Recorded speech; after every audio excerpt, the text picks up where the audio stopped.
பாகிஸ்தான் ராணுவ தளபதிக்கே மரண பயம். சொந்த நாட்டு எம்பியே கேட்ட ஷாக் கேள்வி. இந்தியா அடிச்சா தப்பு, ஆனா நீங்க செஞ்சா நியாயமா?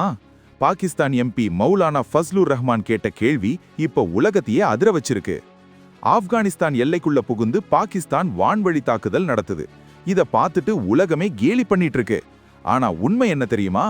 நாங்க எங்களோட பாதுகாப்பிற்காக தான் ஆப்கானிஸ்தான்ல தாக்குதல் நடத்தினோன்னு பாகிஸ்தான் சொல்லுது. இத கேட்ட எம்பி ரஹ்மான், அப்ப இந்தியா செஞ்சதுல என்ன தப்புன்னு கேக்குறாரு. இந்தியா செஞ்ச ஆபரேஷன் சிந்தூர் நடவடிக்கையை ஞாபகப்படுத்தி, பயங்கரவாத முகாம்களை அழிக்க இந்தியா பாகிஸ்தானுக்குள்ள வந்தா நீங்க ஏன் கத்துறீங்கன்னு முகத்துல அரைஞ்ச மாதிரி கேட்டுட்டாரு. நம்ம ஊர்ல ஒரு பழமொழி சொல்லுவாங்க, தான் செஞ்சா தர்மம், அடுத்தவன் செஞ்சா அதர்மமா? இது பாகிஸ்தானுக்கு அப்படியே பொருந்தது மக்களே. காஷ்மீர்ல சுற்றுலா பயணிகளை கொண்ட பயங்கரவாதிகளுக்கு பதிலடி கொடுக்கத்தான் இந்தியா எல்லையை தாண்டி வந்து அடிச்சது.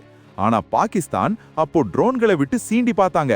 நம்ம பிரம்மோஸ் ஏவுகணை பார்த்த உடனே கதிகலங்கி சண்டை நிறுத்தம் கேட்டாங்க. இப்போ அதே பாகிஸ்தான் ஆப்கானிஸ்தான்ல அப்பாவி மக்களை கொன்னுட்டு நியாயம் பேசுது. ஆடடா, ஒரு நாட்டு எம்பியே தன் நாட்டு ராணுவத்தோட முகமுடியை கிழிச்சது இதுதான் முதல் முறை. ஞாபகம் வச்சுக்கோங்க, ஆபரேஷன் சிந்தூர் மூலமா இந்தியா கொடுத்த அடி இன்னும் பாகிஸ்தான் மனசுல ஆறாத வடுவா இருக்கு. பயங்கரவாதத்தை வளர்த்த பாகிஸ்தான் இப்போ அதே பயங்கரவாதத்தால அழியுது. இனிமேலாவது பாகிஸ்தான் திருந்துமா, இல்ல இந்தியா மறுபடியும் ஒரு சிந்தூர் பண்ணணுமா? பாகிஸ்தான் எம்பி கேட்ட இந்த கேள்வி சரியா தப்பா? உங்க கருத்தை கமெண்ட்ல சொல்லுங்க. இந்த வீடியோ பிடிச்சிருந்தா லைக் பண்ணி நம்ம சேனலை சப்ஸ்கிரைப் பண்ணுங்க. ஜெய் ஹிந்த்.